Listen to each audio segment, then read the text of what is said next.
सुनाने जा रहे हैं हम आपको मुंशी प्रेमचंद जी की कहानी बड़े घर की बेटी। तो चलिए शुरू करते हैं इस कहानी को। बेनी माधव सिंह गौरीपुर गांव के जमींदार थे। कहते हैं इस दरवाजे पर हाथी झूमता था, अब उसकी जगह एक बूढ़ी भैंस थी। बेनी माधव सिंह अपनी आधी से अधिक संपत्ति वकीलों को भेंट कर चुके थे। उनकी वर्तमान आय 1000 रुपए वार्षिक से अधिक ना थी। ठाकुर साहब के 2 बेटे थे। बड़े का नाम श्रीकंठ सिंह था। उसने बहुत दिनों के परिश्रम और उद्योग के बाद बीए की डिग्री प्राप्त की थी। अब एक दफ्तर में नौकर था। छोटा लड़का लाल बिहारी सिंह दोहरे बदन का सजीला जवान था। भरा हुआ मुखड़ा, चौड़ी छाती, भैंस का 2 सेर ताजा दूध वो उठकर सवेरे पी जाता था। श्रीकंठ सिंह की दशा बिल्कुल इसके विपरीत थी। इन नेत्रप्रिय गुणों को उन्होंने बीए इन्हीं 2 अक्षरों पर न्यौछावर कर दिया था। इन 2 अक्षरों ने उनके शरीर को निर्बल और चेहरे को कांतिहीन बना दिया था। इसी से वैदिक ग्रंथों पर उनका विशेष प्रेम था। शाम सवेरे से उनके कमरे से प्रायः खरल की सुरीली कर्ण मधुर ध्वनि सुनाई दिया करती थी। लाहौर और कलकत्ते के वैद्यों से बड़ी लिखा पढ़ी रहती थी। श्रीकंठ इस अंग्रेजी डिग्री के अधिपति होने पर भी अंग्रेजी सामाजिक प्रथाओं के विशेष प्रेमी न थे, बल्कि वह बहुधा बड़े जोर से उसकी निंदा और तिरस्कार किया करते थे। इसी से गांव में उनका बड़ा सम्मान था। दशहरे के दिनों में वह बड़े उत्साह से रामलीला में सम्मिलित होते और स्वयं किसी न किसी पात्र का पार्ट खेलते। गौरीपुर में रामलीला के वही जन्मदाता थे। प्राचीन हिंदू सभ्यता का गुणगान उनकी धार्मिकता का प्रधान अंग था। सम्मिलित कुटुंब के तो वह एकमात्र उपासक थे। आजकल स्त्रियों को कुटुंब में मिलजुल कर रहने की जो अरुचि होती है, उसे वह जाति और देश दोनों के लिए हानिकारक समझते थे। यही कारण था कि गांव की ललनाएं उनकी निंदक थी। कोई तो उन्हें अपना शत्रु समझने में भी संकोच ना करती थी। स्वयं उनकी पत्नी को ही इस विषय में उनसे विरोध था।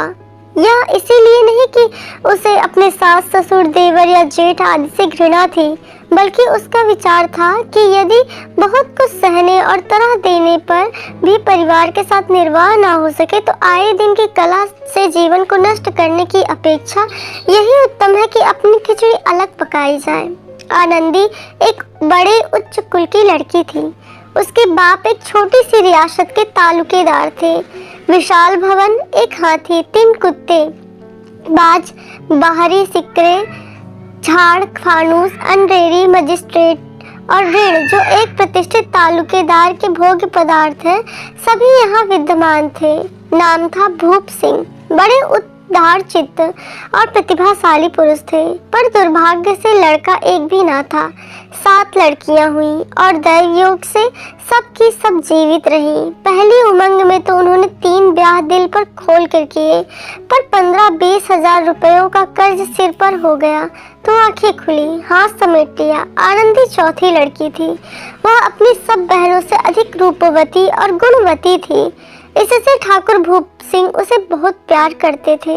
सुंदर कन्या संतान को कदाचित उसके माता पिता भी अधिक चाहते हैं। ठाकुर साहब बड़े धर्म का संकट में थे कि इसका विवाह कहाँ करें। ना तो यही चाहते थे कि ऋण का बोझ बढ़े, ना यही स्वीकार था कि उसे अपने को भाग्यहीन समझना पड़े। एक दिन श्रीकंठ उनके पास किसी चंदे का रुपया मांगने आया। शायद नागरी प्रचार का चंदा था। भूप सिंह उनके स्वभाव पर रीझ गए और धूमधाम से श्रीकंठ सिंह का आनंदी के साथ विवाह हो गया। आनंदी अपने नए घर में आई तो यहाँ का रंग ढंग कुछ और ही देखा। जिस टीम टाम ही की उसे बचपन से आदत पड़ी हुई थी, वह यहाँ नाम मात्र को भी ना थी। हाथी घोड़ों का तो कहना ही क्या, कोई सजी हुई सुंदर बहली तक ना थी। रेशमी स्लीपर साथ लाई थी, पर यहाँ बाग कहाँ, मकान में खिड़कियां तक ना थी, ना जमीन पर फर्श, ना दीवार पर तस्वीरें। यह एक सीधा साधा देहाती गृहस्थ का मकान था, किंतु आनंदी ने थोड़े ही दिनों में अपने को इस नई अवस्था के ऐसा अनुकूल बना लिया मानो उसने विलास के सामान कभी देखे ही ना थे। एक दिन दोपहर के समय लाल बिहारी सिंह 2 चिड़िया लिए हुए आया और भावस से बोला, जल्दी पका दो, मुझे भूख लगी है। आनंदी भोजन बनाकर उसकी राह देख रही थी। अब वह नया व्यंजन बनाने बैठी। हाड़ी में देखा तो घी पाव भर से अधिक न था। बड़े घर की बेटी किफायत क्या जाने। उसने जब देखा घी थोड़ा है, फिर भी सारा घी मांस में डाल दिया। लाल बिहारी खाने बैठा तो दाल में घी ना था। बोला, दाल में घी क्यों नहीं छोड़ा? आनंदी ने कहा, घी सब मांस में पड़ गया। लाल बिहारी जोर से बोला, अभी परसों ही घी आया है, इतनी जल्दी उठ गया? आनंदी ने उत्तर दिया, आज तो कुल पाव भर घी रहा होगा, वह सब मैंने मांस में डाल दिया।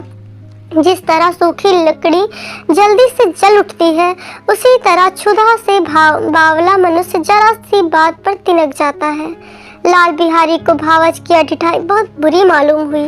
तिनक कर बोला, मैके में तो चाहे घी की नदी बहती हो, स्त्री गालियां सह लेती हैं, मगर वह यह नहीं सह सकती कि मैके की निंदा की जाए। आनंदी मुंह फेर कर बोली, हाथी मरा भी तो 9 लाख का, वहाँ इतना घी नित्य नाई का हर खा जाते हैं।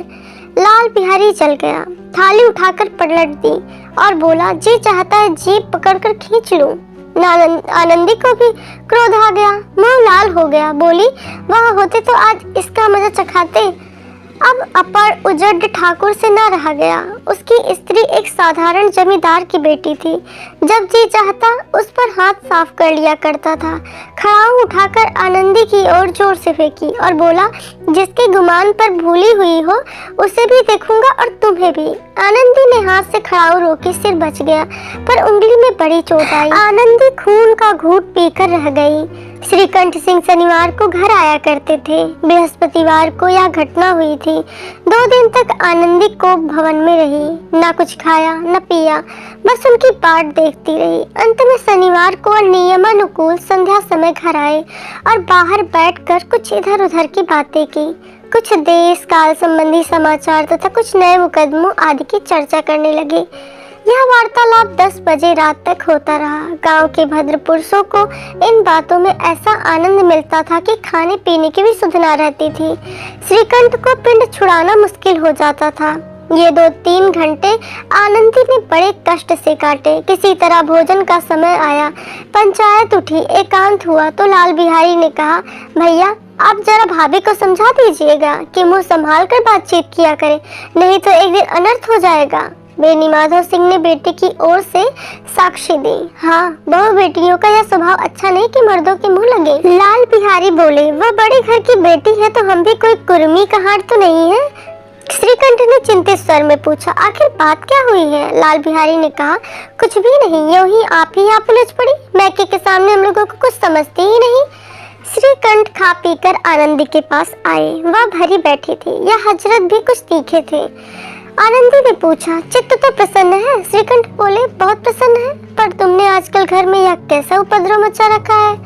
आनंदी की त्योरियों पर बल पड़ गए। झुंझलाहट के मारे बदन में ज्वाला से दहक उठी। बोली, जिसने तुमसे यह आग लगाई है उसे पाओ तो मुंह झुलस दूं।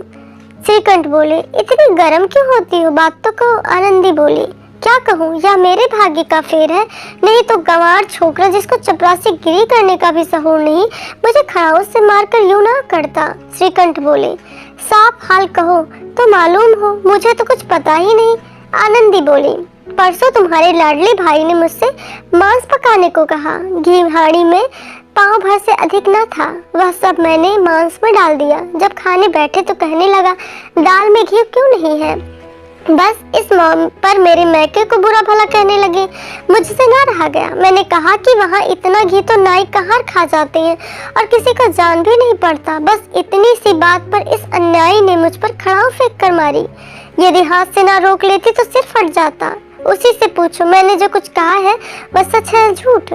श्रीकंठ की आंखें लाल हो गई। बोले, यहाँ तक हो गया इस छोकरे का ऐसा साहस?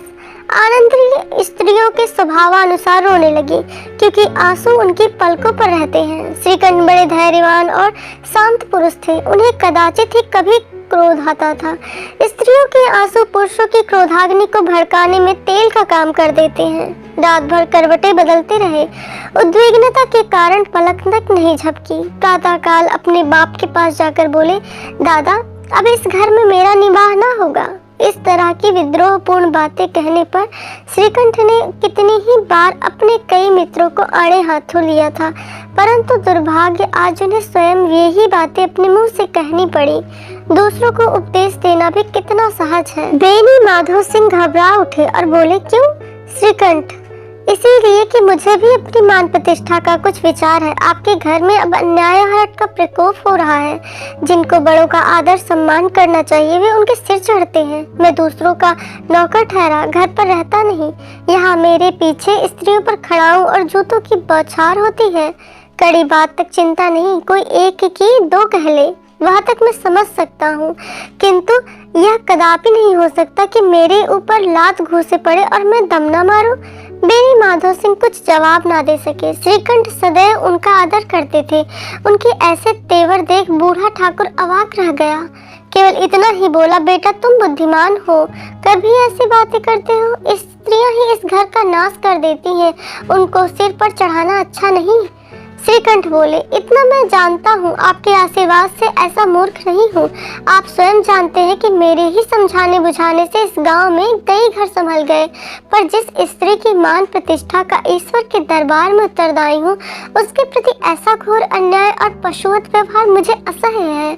आप सच मानिए, मेरे लिए यही कुछ कम नहीं है कि लाल बिहारी को कुछ दंड नहीं देता। अब बेनी माधो सिंह भी गरमाए, ऐसी बातें और न सुन सके। बोले, लाल बिहारी तुम्हारा भाई है, उससे जब कभी भूल चूक हो उसके कान पकड़ो। लेकिन श्रीकंठ बोले, लाल बिहारी को मैं अब अपना भाई नहीं समझता। बेनी माधो सिंह बोले, स्त्री के पीछे? श्रीकंठ बोले, जी नहीं, उसकी क्रूरता और अविवेक के कारण। दोनों कुछ देर चुपचाप रहे। ठाकुर साहब लड़के का क्रोध शांत करना चाहते थे, लेकिन यह नहीं स्वीकार करना चाहते थे कि लाल बिहारी ने कोई अनुचित काम किया। इसी बीच में गांव के कोई सज्जन हुक्के चिलम के बहाने वहां आ बैठे। कई स्त्रियों ने जब यह सुना कि श्रीकंठ की पत्नी के पीछे पिता से लड़ने को तैयार है, तो उन्हें बड़ा हर्ष हुआ। दोनों पक्षों की मधुर वाणियां सुनने के लिए उनकी आत्माएं तिलमिलाने लगी। गांव में कुछ ऐसे कुटिल मनुष्य भी थे जो इस कुल की नीतिपूर्ण गति पर मन ही मन चलते थे। वे कहा करते थे कि श्रीकंठ अपने बाप से दबता है, इसीलिए वह दब्बू है। उसने विद्या पढ़ी है, इसीलिए वह किताबों का कीड़ा है। बेनी माधो सिंह उसकी सलाह के बिना कोई काम नहीं करते। यह उनकी मूर्खता है। इन महानुभावों की शुभ कामनाएं आज पूरी होती दिखाई दी।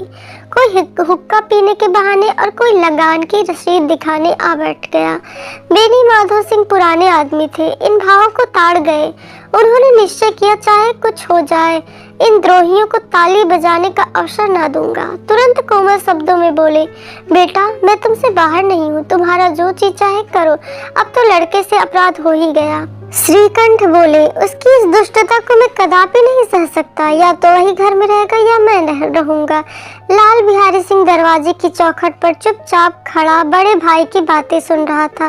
वह उनका बड़ा आदर किया करता था, इसमें संदेह नहीं कि वह अपने किए पर पछता रहा था। वह रोता हुआ घर आया, कोठरी में जाकर कपड़े पहने, आंखें पोंछी, जिससे कोई यह न समझे कि रोता था। तब आनंदी के द्वार पर आकर बोला, भाभी भैया ने निश्चय किया है कि वह मेरे साथ नहीं रहेंगे इस घर में। अब वह मेरा मुंह भी नहीं देखना चाहते, इसीलिए अब मैं जाता हूँ, उन्हें फिर मुंह ना दिखाऊंगा। अंत में आनंदी कमरे से निकली और उसका हाथ पकड़ लिया। लाल बिहारी ने पीछे फिरकर देखा और आंखों में आंसू भरे बोला, मुझे जाने दो। आनंदी ने कहा, कहाँ जाते हो? लाल बिहारी बोले, जहाँ कोई मेरा मुंह ना देखे। आनंदी बोली, ना, मैं जाने नहीं दूंगी। लाल बिहारी बोले, मैं तुम लोगों के साथ रहने योग्य नहीं हूँ। आनंदी बोली, तुम्हें मेरी सौगंध, अब एक पग भी आगे ना बढ़ाना। लाल बिहारी बोले, जब तक मुझे यह मालूम हो जाए कि भैया का मन मेरी तरफ से साफ हो गया है, तब तक मैं इस घर में कदापि ना रहूंगा। आनंदी, मैं ईश्वर को साक्षी देकर कहती हूँ कि तुम्हारी ओर से मेरे मन में तनिक भी मैल नहीं। अब श्रीकंठ का हृदय भी पिघला। उन्होंने बाहर आकर लाल बिहारी को गले लगा लिया। दोनों भाई खूब फूट फूट कर रोए। लाल बिहारी ने सिसकते हुए कहा, भैया अब कभी मत कहना कि तुम्हारा मुंह ना देखूंगा, इसके सिवा आप जो दंड देंगे मैं स्वीकार करूंगा। श्रीकंठ ने कांपते हुए स्वर में से कहा, लल्लू इन बातों को बिल्कुल भूल जाओ, ईश्वर चाहेगा तो फिर ऐसा अवसर ना आवेगा। बेनी माधो सिंह बाहर से आ रहे थे। दोनों भाइयों को गले मिलते देखकर आनंद से पुलकित हो गए। बोले, बड़े घर की बेटियां ऐसी ही होती हैं, बिगड़ा हुआ काम बना लेती